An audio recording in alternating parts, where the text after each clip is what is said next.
Our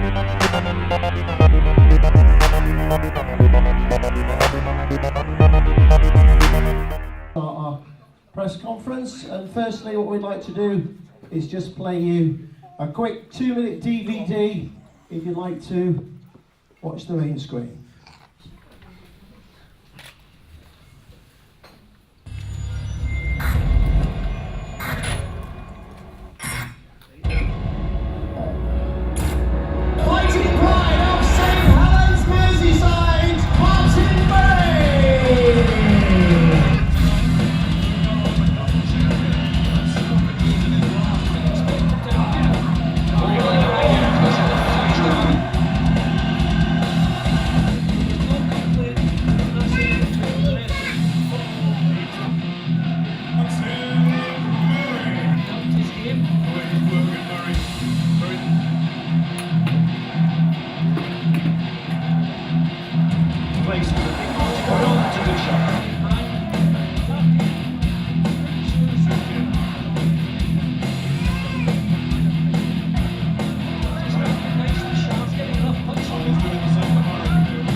Right, ladies and gentlemen, a very good afternoon and welcome to Langtree Park for this exciting announcement in the next step of this boxer's career.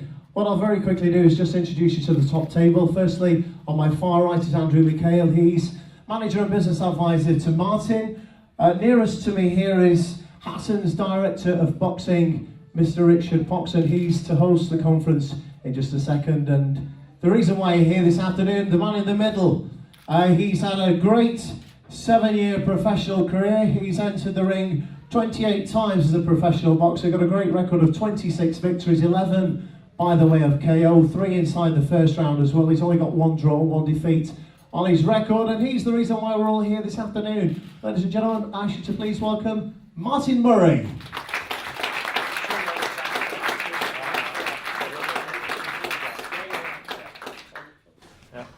Okay, ladies and gentlemen, I'd like to thank everybody for joining us this lunchtime.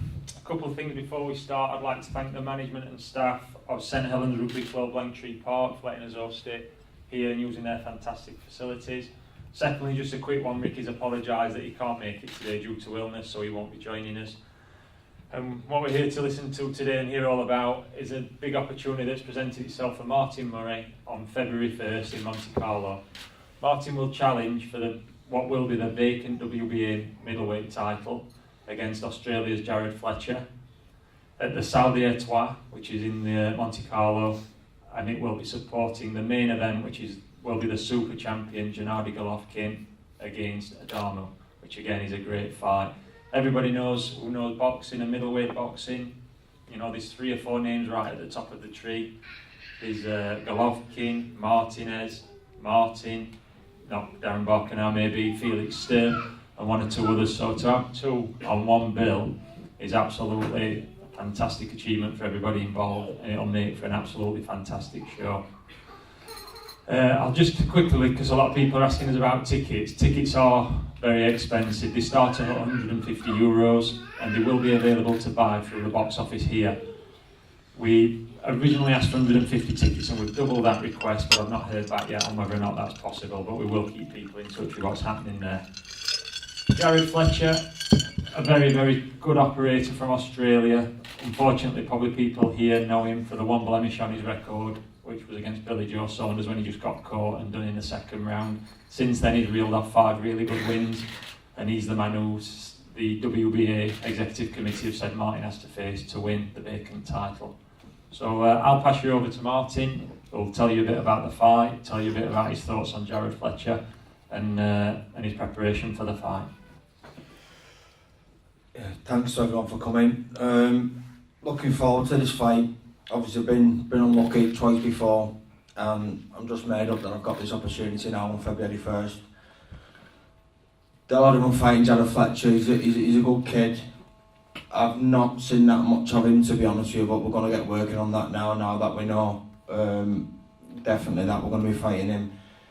He's got good pedigree amateurs. I've been told to beat G Gennady Golovkin amateurs, which isn't easy, so it proves that he's a good fighter, good pedigree, and yeah, he's going to be well up for this. I should imagine that I'm going to be the favourite going into it, and rightly so from who I've fought and how I've done against them. So a lot of people could be saying that it's going to be an easy fight, but I'm not going to be taking it like that. He's going to be coming over to win, just like I am. It's for a world title, and it's going to mean just as much to me as it will to him, so he's going to be well up for it. And yeah, I'm looking forward to it, but just want to let everyone know now that there's no way I'm coming back from Monte Carlo without that world title.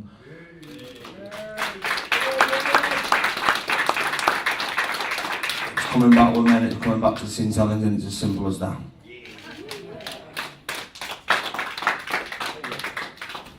A lot of people talk about world title fights and opponents, and I've already seen 1 or 2 people saying, oh well, Jarrod Fletcher this and that, but Hatton Promotions and Martin Murray can only box, or the WBA will allow him to box for the vacant title, and that's Jarrod Fletcher.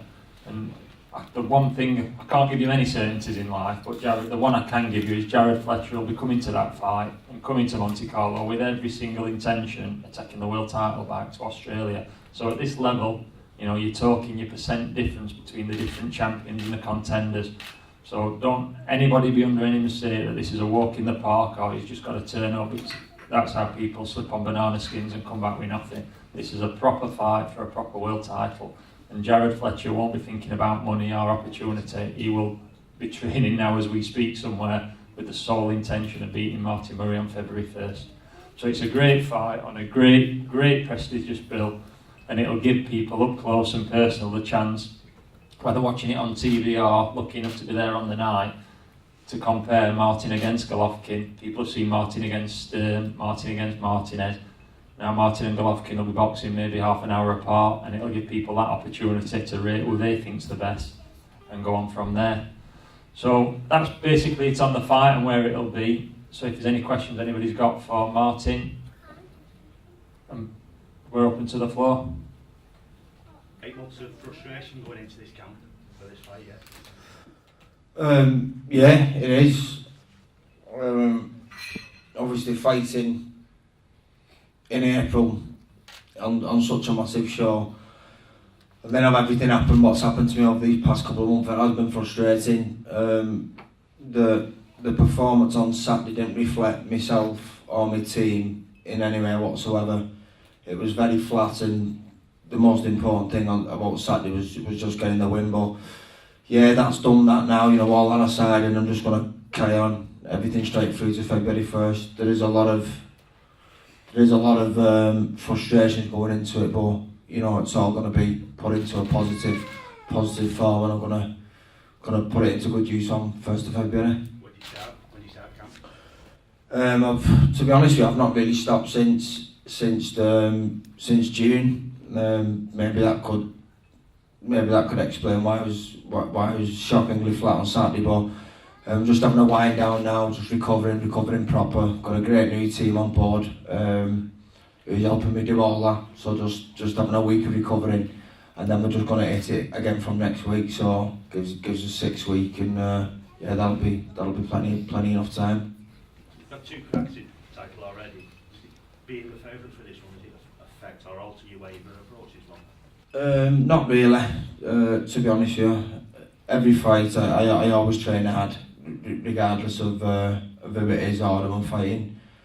I mean, the good thing is about this fight is that it's going to be on neutral soil with me going over there and him obviously being from Australia, so I'm going to get a fair crack at the whip, and I think whatever happens on February 1st, the person who wins the fight, it will be the right decision. There'll be nothing dodgy going on, so I've not got that to think about going into this fight. But like I've said, I'm the most important thing has always been for me to become world champion. I've been close twice before, and there's no way that belt's not coming back with me on February 1st. No way, it's coming with me. I'm going to train as hard as I've ever trained for this fight, and I'm looking forward to bringing it back to St Helens.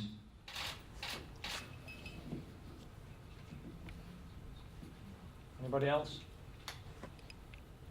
Question to Andrew.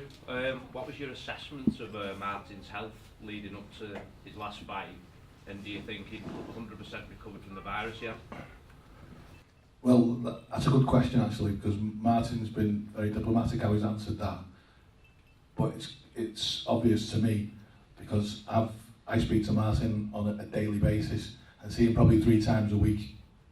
Up until the illness, he was firing on all cylinders, probably the best shape I've ever seen him.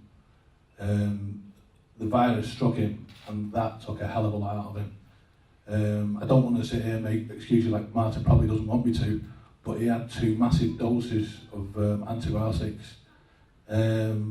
Saying all that, we went to see the doctor quite a few times, and he gave us the green light the week before this fight to say, he was happy with it. But unfortunately, no matter how hard you train, until you're actually in the ring, under the pressure, getting hit with proper punches, you don't really know how your body's going to react. And Oliver made that quite obvious in the first round when I was sat close by.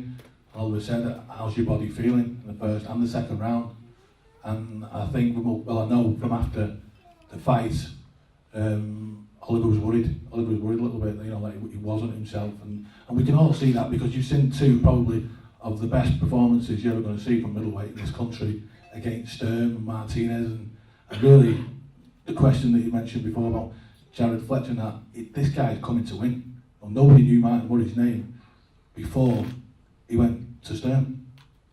We did locally, and then to move on from that, to do the performance, to knock down twice Sergio Martinez, I don't think he's got anything more to prove. Yeah, he was flat.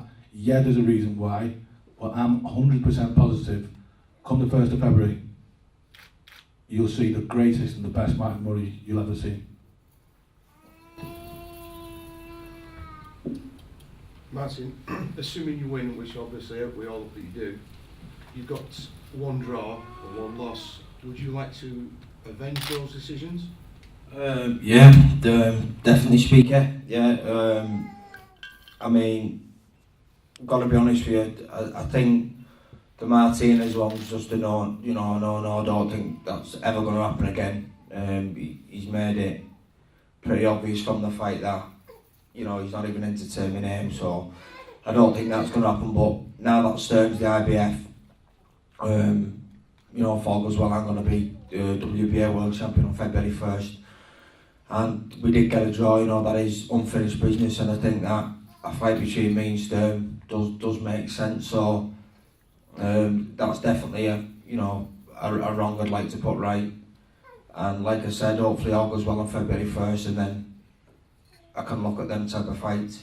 I know that's Sturm. I don't know what he's doing now, but he has said in his interview after that, I am someone he's thinking about, and basically he's thinking along the same lines as me.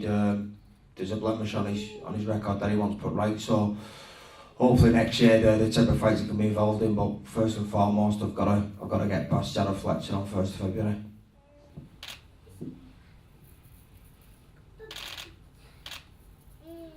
Anybody else?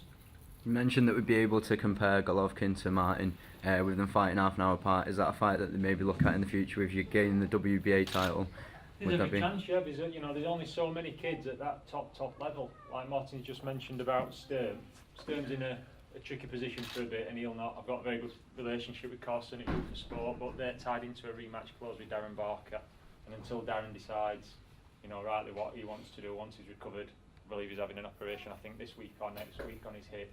Once he sits with Tony Sims, he'll have a chat and decide what he wants to do. But unless Darren's absolutely 100% fit, I don't believe Tony would let him carry on anyway, but that's a choice they've got to make. But until that time, Sturm can't do anything, still locked into a rematch. Like Martin says, it's unlikely that's going to happen again. I believe he's looking at Miguel Cotto sometime towards mid next year, so that's that tied up. So, and then there's, you know, these domestic kids, like I said, Darren's got beat and I don't know what he's going to do. Macklin seems to be doing his own thing in America at the moment, which presents a problem for us. So, you know, there's big fights out there, big fights out there, and it's just, you know, sometimes you just got to wait till the sand settles and see where everything falls. But I'm sure if Felix, if they don't exercise the rematch clause with Darren, I'm sure that's a fight that we'll be looking at. Anybody else? No? Right. Thanks to everybody for attending. Thanks to everybody for your time today again. Thank you to St Helens Rugby Club for welcoming us so warmly and hosting everything. If you want any photographs, I believe there's somewhere that they're going to wish you off now to take some pictures of Martin and Andrew before the fight. Being dedicated, you know, training to the best, achieving your goals. So that's all that is. But I am looking forward to Christmas, and I've cut down on the Christmas dinner and can't eat as much over Christmas. But yeah.